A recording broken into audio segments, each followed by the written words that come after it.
Exposición virtual del subtema 15 y 16, la escuela alemana y la escuela escandinavo-holandesa, de la materia política económica. Equipo integrado por José Eduardo Baeza Soberano, Joseph Jonathan Cupido Sosa, Ángel Alberto Ordóñez Castillo y Fernando Daniel Arias Cambrano. La escuela alemana. La política económica, como disciplina académica, ha gozado de un amplio reconocimiento en el contexto científico germánico.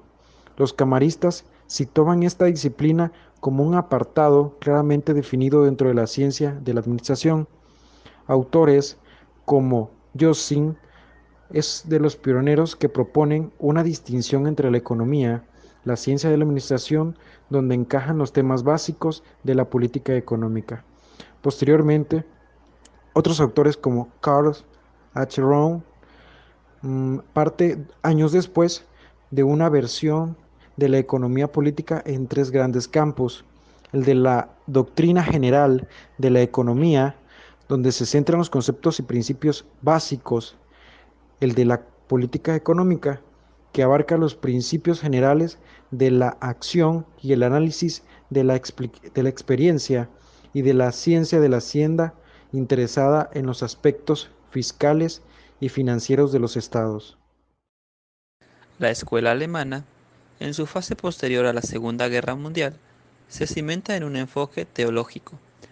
Se trata de analizar e investigar los agentes, fines y medios de la política económica. La consecución de los fines obliga a articular una serie de medios. En política, el marco histórico de la escuela alemana se puede situar inicialmente en torno a la escuela de Friburgo, que se consolida en 1948 con la creación de la revista Ordo, bajo la dirección de Eucken. El planeamiento realizado demuestra el interés de estos autores por las políticas de ordenación, relativas a la configuración de los principios básicos del orden económico, mientras que las políticas de proceso, finalistas y específicas, se subordinan a las anteriores.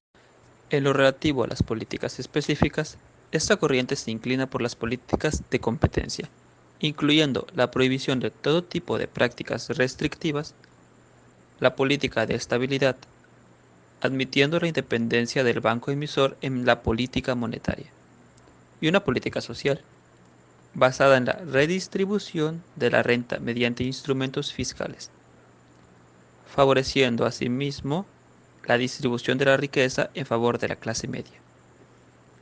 También se plantea una política de seguridad para las personas marginadas por el mercado y para los trabajadores. La escuela escandinavo-holandesa. En los años 50 surge como fuerza una nueva concepción de la teoría de la política económica, apoyada en un considerable arsenal de técnicas cuantitativas. Las aportaciones seminales de Jan Tinbergen en el año 1952 y de Rahar Frisch en 1955 suponen la caracterización fundamentalmente técnica de la política, pretendiendo definir la misma en términos absolutamente objetivos.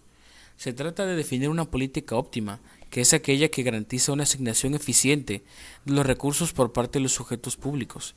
La intervención político-económica se basa en eliminación o disminución de los fallos del mercado, tanto microeconómicos como macroeconómicos. La herramienta fundamental utilizada es el modelo de decisión, que permite estudiar los efectos de diferentes políticas económicas en un determinado país y en determinado momento.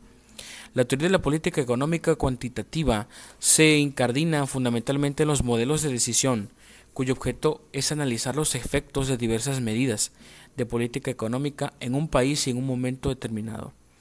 Cuando surgen excesivas limitaciones en el desarrollo de las diversas variables, se pueden utilizar modelos de simulación a través de los que se pretende simular diversas medidas con los diferentes instrumentos y observar los efectos sobre los objetivos. En esos modelos se puede introducir modificaciones en las medidas futuras, análisis de sensibilidad, etc.